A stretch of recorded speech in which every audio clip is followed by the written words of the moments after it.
You ever been on the 441, like the waves crashing on the beach? As a matter of fact, I might have been down the 441. I'm not sure if I knew it, though. I probably have too, and I didn't know it. Yeah. Well, Gainesville, Florida, that's kind of in the same neighborhood as Tampa. Close, somewhere down there in Florida. Yeah, and I lived there for a while, so yeah, for all I know, I've driven down the 441 and heard the cars passing by like waves crashing on the beach. Yeah, I bet you did. Yeah. Well, anyways, why don't we get to it? Thanks for joining us at Classic Vinyl Podcast. This is the podcast where we listen to and review songs and albums from the classic vinyl era of the 60s and 70s. We're in the 70s today with Tom Petty and American Girl. I am one of your hosts, Justin, and like always, I'm joined by my co-host, Tyler. I approach you today with cotton balls in each nostril because I probably smacked the concrete on my first acid trip. I'm not sure what you meant by that. So why don't we get to it? I'll do a little history on Tom Petty here, or Tom Petty and the Heartbreakers, as you want to call it on this one. But Thomas Earl Petty was born October 20th of 1950 in Gainesville, Florida, like you were speaking about. He goes by his actual name? Yeah, he does. He doesn't have a stage name. He'd be a son of a gun.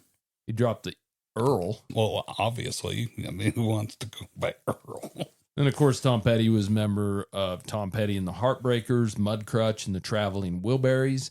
He's most well known for rock, country rock, southern rock, heartland rock, really well known for his special sound, really, which at times could be reminiscent of the Beatles and the Byrds, especially with his 12-string Rickenbacker guitar, which gives him a really unique sound. And the one thing I've always liked about Tom Petty and his music is that it kind of harkens back to the day of just good rock and roll. It didn't ever play to any of what was popular at the time or whatever. He's just a good songwriter, and he's definitely not the best singer in the world, but he's perfect for what he does. He's Tom Petty.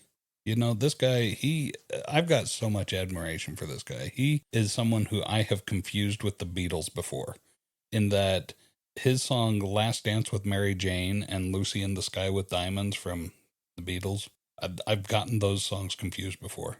Yeah, I really appreciate you bringing those in. I don't see the similarities there, but they're both about drugs, allegedly.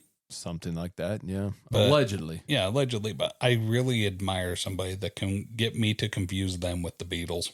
So Tom Petty has sold over 80 million albums worldwide, which makes him one of the top selling artists. He was a very active lobbyist for musicians' artistic control and freedom for a number of years. He was big into that, fighting the record companies and things like that. Obviously, he's well known for, like I said, the Rickenbacker guitars, but he's also well known for Stratocasters and Telecasters.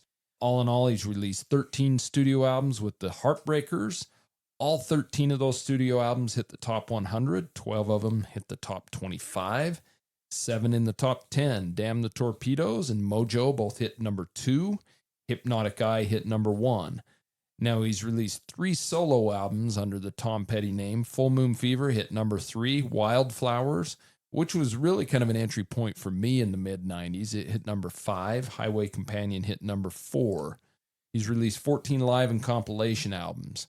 Now, as far as singles are concerned, he's released 71 singles overall. 26 of those singles hit the top 100. 35 of those in the top 20. 26 of those in the top 10. You've got The Waiting, You Got Lucky, Jammin' Me, I Won't Back Down, Running Down a Dream, Free Fallin', Learning to Fly, Out in the Cold, Mary Jane's Last Dance, which you were talking about earlier, You Don't Know How It Feels. All those songs hit number 1 on the charts. He's got a lot of chart toppers. Yes, he does. So he's released 3 albums also with the Traveling Wilburys, which hit number 3, number 11, and number 9. And the Wilburys stuff's pretty good too, if you give it a listen. 5 singles with the Wilburys, Handle with Care, End of the Line, and She's My Baby. All 3 of those songs are probably their most 3 well-known songs with the Wilburys. All hit number 2 on the charts. He's also released 2 albums with Mudcrutch. And Tom Petty and the Heartbreakers hit the Rock and Roll Hall of Fame in 2002, which we all know what we think of the Rock and Roll Hall of Fame. Deservedly so with Tom Petty. Yeah, for sure.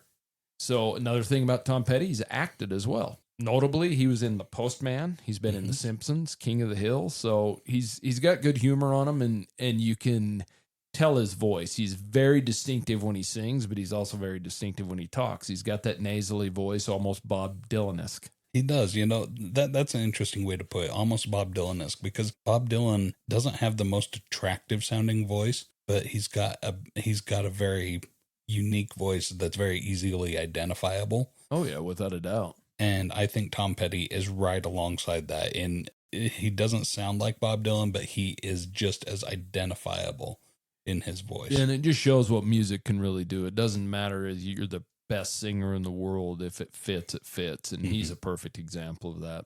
And of course, Tom Petty died on October 2nd of 2017 of an accidental overdose. He had some major pain issues, which he was taking pain medication for, and it was a shame. And that's the one thing I'm really upset about is I wish I would have seen him in concert. He's one of my favorite artists that I never did see live. And I had multiple chances to, and I just always thought there would be another one. And guess what? There's not another one. So you got to take advantage of the opportunities while you have them, guys. That's one lesson that we're learning here.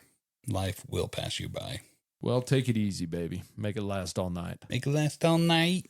Do you want to get to the song review? I'm so ready for this. And now it's time for the song review. Okay, so today we're doing Tom Petty and the Heartbreakers, An American Girl. The single was released on February 9th of 1977. It's just a couple months older than me. The B-side was a song called The Wild One Forever. Now, this song was written by Tom Petty. It was recorded at Shelter Studios in Hollywood, California. And one interesting fact about that, it was recorded on the bicentennial of the United States, which was July 4th of 1976. I don't know if that brings into the fact that it's an American Girl song or what, or if that was just completely coincidental, but could be. But I think that we'll get into this with the review, but it's a very jaded look at American Girl compared to the other bicentennial celebrations. Yeah, I would agree with that. Yeah. So the song was produced by Denny Cordell. And Denny Cordell famously is produced, obviously, Tom Petty and the Heartbreakers, the Moody Blues, Leon Russell, Procol Harum, Joe Cocker, among many others. So this song, American Girl, is included on the Tom Petty and Heartbreakers' debut self-titled album. Now, that album itself reached number 58 on the U.S. charts is all and did not chart in Canada or the U.K. Surprising. Well, sometimes those debut albums are like that. Takes a minute for them to gain their popularity or get traction across the sea. Yeah, and then once they hit big with something later, then people go back and discover it because it's a really good album. So although this song is one of his most popular songs, it didn't do well either. It did not chart in the U.S. initially or Canada. Funny enough, it did the best in the U.K., reaching number 40 in the charts. But this song was re-released in 94 and 2017, both. And both of those times it was released, it hit number 9 in the U.S. Billboard charts. And this song's got some interesting things to it. There is a popular urban legend basically coming out of the University of Florida. And the story was that there was this all-American debutante sort of girl, right? And she had the blonde locks and all that thing. And she decided to take hallucinogens for the first time while in her room at these towers. They were called Beatty Towers. This being the 60s and the age of limitless possibilities, it was pretty common to do something like that, especially in, a college setting. And apparently the girl thought she could fly.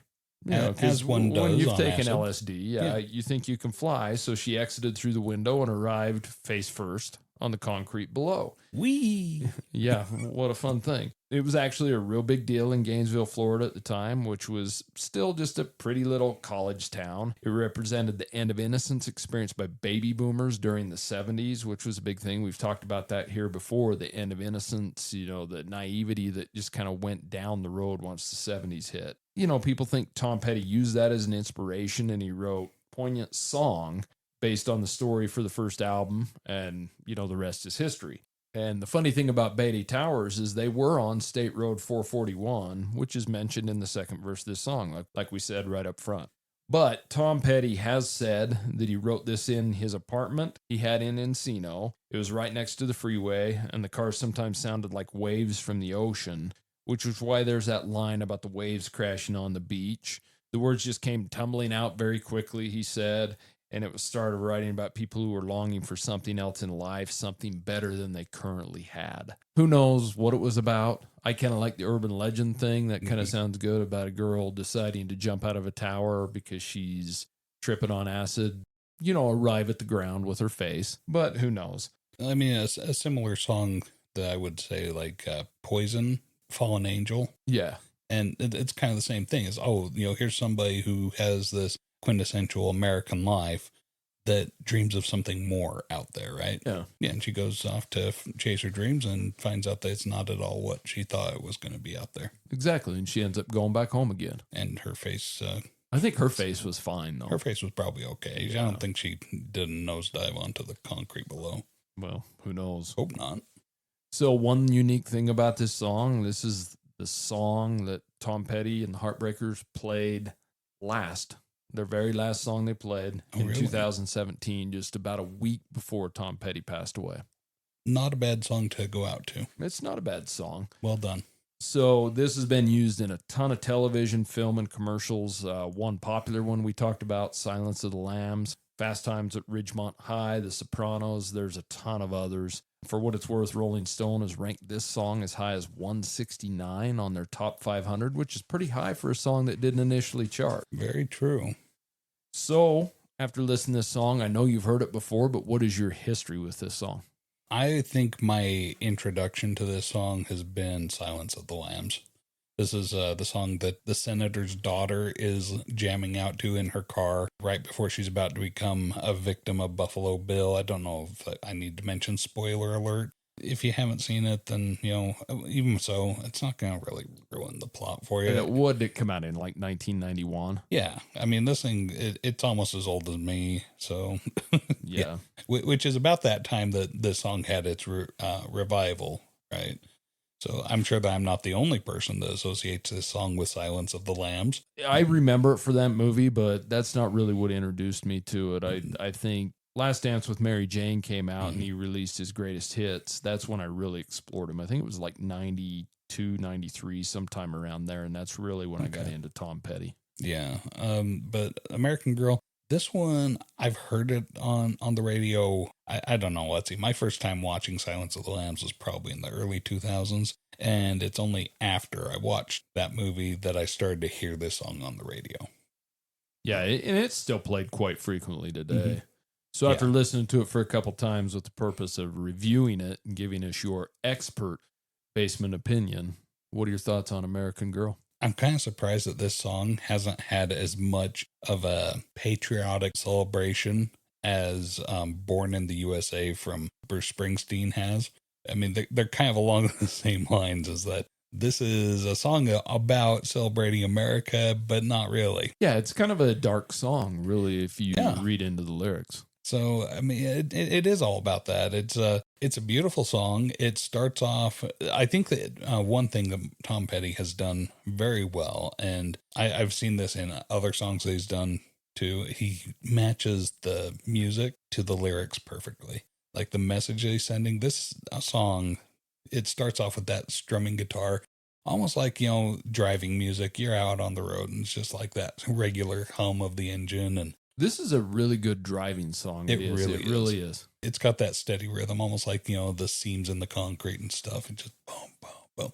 It's great to jam to. That's kind of that feeling is we're on an adventure. We're on a journey. And, this girl, it can get monotonous on a road trip while you're driving. But you want to go see something new, something different. And so that's what this girl's doing. And if she had to die trying, then she would. But she's going to go and find adventure or see what else is out there because she just knows that there's something else out there, right? I admire that. It's got that hope. It's got that curiosity, that explorer, this innate sense of exploration, this desire to seek and find new things, to go and find out what's out there. He's writing about it. And I mean, it's very much a cautionary tale. Don't drop acid all alone for your first time or at subsequent times. Make sure that you have a babysitter, someone to watch you, tether you to the ground instead of proving that you can fly from a balcony. Yeah, Tom Petty, he's got this whole thing down where he really matches that sense of adventure with also a little bit of darkness in there. And there is a little bit of that cautionary tale that, hey, if you're going to experiment on hallucinogens, especially your first time, have a babysitter. Don't do it alone because something like this might happen. In fact, if you're going to do any kind of drugs, not speaking from personal experience, just speaking from wisdom, don't do it alone. Do it with a friend. What are your thoughts about this song, Justin? And as I step off my pedestal for my soapbox from drug use. So the one thing about Tom Petty for me is I kind of said this up front of the episode is that he's just good music and it seems to stand the test of time. It's not dated at all. None of his music is to me. Even the last several albums he made, they were really good music and he kind of stuck true to himself and he's an excellent songwriter. And one thing I did forget to say is who Tom Petty and the Heartbreakers actually are. And of course, that's Tom Petty on vocals, guitars, harmonica, keyboards. You got Mike Campbell, who plays lead guitar and backup vocals. Benmont Tench on piano and organ and backup vocals. Stan Lynch on drums and backup vocals. And Ron Blair on bass and backup vocals. That's how this was recorded with those Heartbreakers. There was a couple different Heartbreakers that come in later on, but those are the main guys on this thing. And, you know, this is a really good song. I mean, he plays his 12-string Rick through it. It's got some good sound, kind of reminiscent of the Byrds a little bit. That's something that Tom Petty's been compared to, and I think he took a lot of that inspiration. But what I really like about Tom Petty is just his writing ability and his ability to make music. You know, to me, Wildflowers and the She's the One soundtrack is probably my favorite Tom Petty album. And it's not even really a real album. It's kind of outtakes from Wildflowers, but you need to check that out. But this song is good. It's good all the way through. The drums are perfect in it. The bass is perfect in it. The guitar, recognizable intro all the way throughout. I like the little breakdown he has towards the end. And I really like how the guitar leads the song out. I think as far as the message of the song, we can believe in that tall tale. We can believe what Tom Petty said. But I think songs are more than that. I think they're more abstract. And they don't have to mean anything. We've talked about it several times. You can assume it's about a girl doing acid and falling on her face, but maybe it's more general than that. Maybe it's just about some experience he had and he's hoping you will find a part of it to relate to in some way. But this is a good song. It's definitely not my favorite Tom Petty song, but it's a really good song. I think for me, I probably hear it a little too much on radio still. But sitting down here in our studio and listening to it on a good system, it's got some good music to it. And it makes me miss Tom Petty even that much more listening to it. For sure. But this song definitely belongs on those patriotic album mixes. Yeah, I could agree with that. So do you want to get the song rating? Let's rate it. Song rating. Okay, listener, if this is your first episode, I will briefly explain our rating system. It's 0 to 10, 10 being the best, and I put this one pretty far up there. I put a 7.5, and it's kind of rare that I do a half, but this time I'm doing a half, 7.5. It's really good. I love the cautionary tale. I love the music in it. I love the message behind it. Maybe it is about this girl that dropped acid. Maybe it's just about any girl in America that is chasing a dream, wanting to go to the big city and bright lights and find adventure, and then finds themselves in little in over their head, biting off more than they can chew. Maybe so. But one way or another, I just think he does it so well and captures that sense of adventure perfectly. Like you, not necessarily my favorite Tom Petty song, but boy, it is Tom Petty and I love it. So I put it up there. Where do you put this one, Justin? Well, speaking of acid, I'm actually higher than you on this one. On acid? Yeah. Well, just on the song rating, but okay. I was just trying to make a reference. But this is something I've never done, and I couldn't decide where to put it. I was going to be 8, 8.5, and so I decided an 8.25. Oh, wow. Because guess what? I can do whatever the hell I want. And Tom Petty will bring that out in you. Yeah, and even though it's not my favorite Tom Petty song, Tom Petty is up there as one of my favorite artists, and this is a song I really, really enjoy. Like I said, it's just amazing that all the songs he made through the late 70s, the 80s, and even up through the 90s and the 2000s all could pretty much be mixed on albums and you wouldn't really know. That's a bad way to put it because I don't mean they all sound the same, but they all could have come from the same period. And that's what I like about certain music. And Tom Petty's a perfect example of that, as it can outlast forever. But yeah, I rate this as an 8.25, an excellent song. Tom Petty's one of my favorite artists. And so... excellent guy. Glad that he made his music. Sorry to have him gone so soon. Yep. So that's Tom Petty and American Girl. Please send us an email and let us know what you think about this song. classicvinylpodcast@gmail.com. Also send us any songs or albums you'd like us to rate. We appreciate you taking your time to listen to us. And until next time, we'll see you later. See ya. Thank you so much for listening to Classic Vinyl Podcast. And don't forget to subscribe on Spotify or Apple Podcast or wherever you listen to your podcasts. Follow us on Instagram at Classic Vinyl Podcast for updates, and also share us with your music-loving friends.